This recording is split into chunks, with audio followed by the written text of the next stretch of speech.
Choip, choip, choip. Choip, choip, choip. Oh, and it dodges her. Goes right around the pyre. And he jumps and he makes it. He's on fire. Yes, their flame died a little, as with their spirits. Welcome to the downside. Place of penance for those who commit crimes above in the Commonwealth. Its existence and geography are difficult to pin down, or indeed understand, as this land only has one entrance and one exit, except for the messenger imps.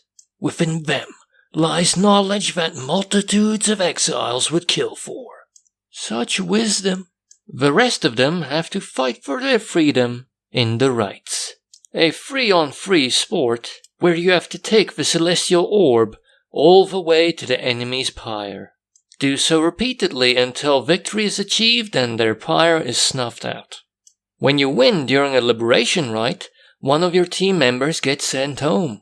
In glory! First of all, great world building. So much of it, in fact, that the developers deemed it necessary to add a glossary. And definitions to important terms are always close at hand. It has interesting histories about the downside, Commonwealth, and the 8 scribes. This world's sort of religion?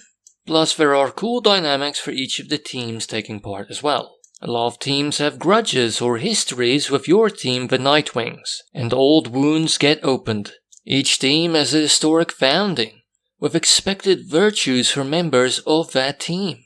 These histories are ancient, and thus oftentimes modern-day members of these teams don't really meet the standards of these ideals, and sometimes they embody the polar opposite, by being smarmy tree people, and wearing a cravat. A much more personal version of inter-team derbies are seen in this game. Although in all fairness, these rights are secret to everyone except those involved, and there's no audience apart from the voice. And it would appear his ranks grow stronger. He acts as the commentator/narrator of this journey, and herein lies the first warning of this game. He's pretty much the only character that has recognizable voice acting. Everything else you have to read. I believe there is only one other occasion when I heard something I recognized as language. The rest of the time the characters speak gibberish. Or perhaps some language I don't understand? Latin, maybe? Like the world building, the dialogue and story are good. Very good. Family living together in a cart, surviving a grim situation. Comes across serious, sweet, and somber. But there are moments of levity and humor, usually conveyed by Sir Gilman, making the most of the game's method of visually displaying emotion, pictorially alongside the text, and he pulls some extreme facial expressions that, when combined, makes it come across quite anime-esque. The game is quite well written. Across the mountains of text, you get a clear picture of everyone's personalities, at least if they stick around long enough. And herein lie 2 other issues. First off, when you liberate one of the exiles, any parts of their story that weren't triggered are lost for the rest of this game. The rest of their story's gone, and so are they. Quite difficult to handle if you want to squeeze every last drop out of a game. But there is a lot of story for every character. And maybe it's just worth accepting that you won't be able to listen to all of it, for the sake of a more natural gaming experience. Plus, you have to admit, at the very least, this extrema method is admirable. And I tried not to pull my hair out over it. And secondly, as hinted at, the text is overwhelming. There is so much of it.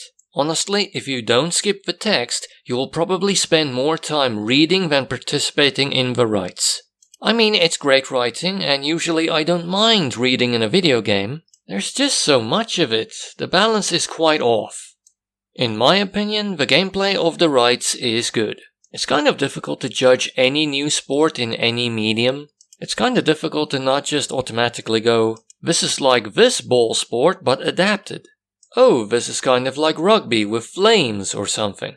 I liked it, but on normal difficulty it felt really easy. Especially when you consider characters like Sir Gilman, who have movement mechanics that make it very easy to score.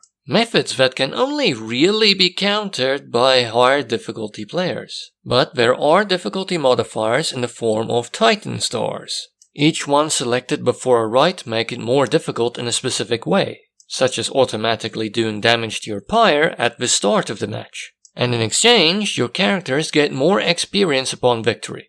And the more Titan stars you activate, the harder it gets. And when all 12 are activated, it gets really tough. And more fun, really. And also kind of infuriating. I only dare imagine what it would be like to play with all Titan stars activated on a higher difficulty setting. In the rites, you play with one character at a time, with the rest of them being stationary. And if you want to make the best out of that situation, you either have to think very fast or anticipate the rival team's actions, and monitor their movements. Because with all stars activated, the AI have the capacity to outplay and trounce you. Here you can see how easy it is without the stars. Me, after I got the achievement for winning a game with all the stars activated. Reverting to none. After all that hardening and training, and it's slightly worse because this is fairly late game, mind you. The game does offer a variety of strategies and playstyles. There are 9 characters you can play with, each with their own aura size, aura shape, movement speed, method and range of jumping, and abilities. And they can also equip talismans to give them various benefits. And also there are different arenas with different terrains that do require you to adapt your strategy accordingly.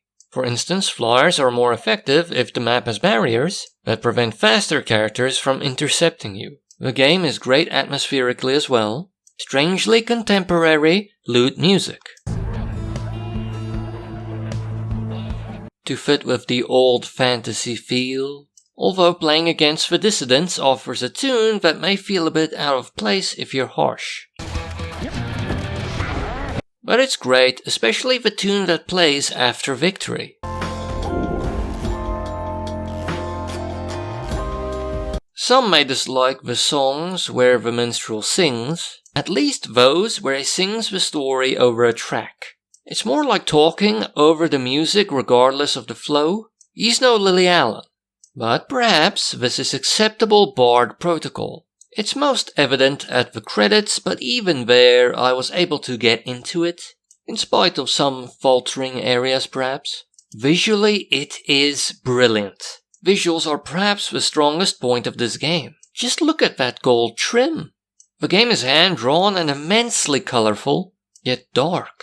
Somehow a really lush depiction of a harsh and perilous place that still makes it seem so. Kind of like depicting a grim scene on a stained glass window. And sometimes it seems like the visuals were designed based on the style of stained glass. Very beautiful. The kind of colors that can only exist by having sunlight move through them. The game took me 26 hours to complete, but apart from one of the rites, I played to win. So if I was losing, I restarted. I believe you can complete the game without winning any rites, but I'm guessing that would lead to unsatisfactory endings. And you can play 2-player versus mode on the same screen, but it's not controller flexible. My less official types of controller did not work, but a keyboard and high-end Xbox controller combo worked and did the job. And the game is cheap on Steam, 130 Rand full price, 32 Rand 50 on sale. That's 1 Rand 25 per hour of gameplay, which is very good.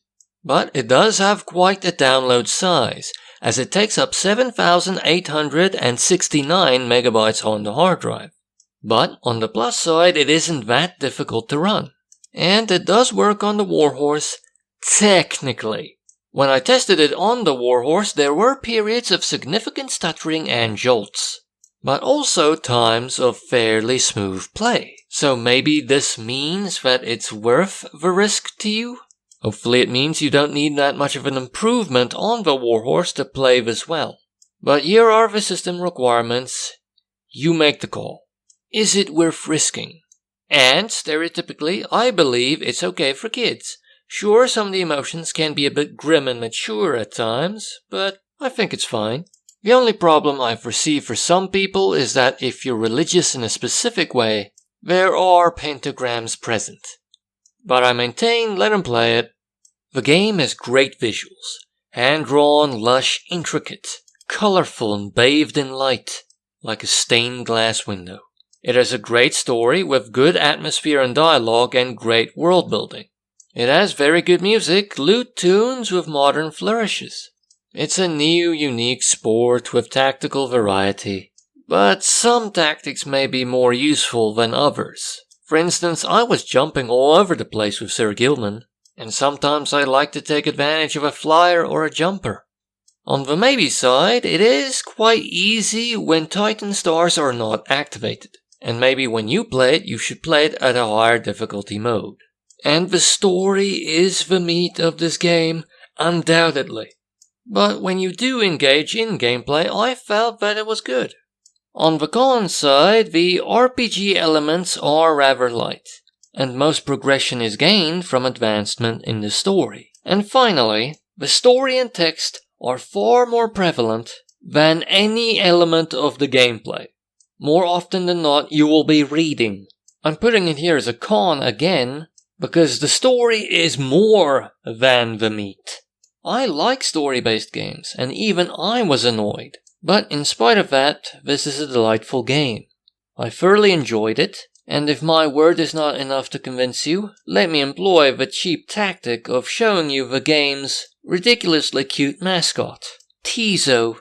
Wait, now that I see it, isn't that just the head off of some larger creature? Yeah, those aren't wings. That's a shirt collar. This humanoid just had a very thick neck.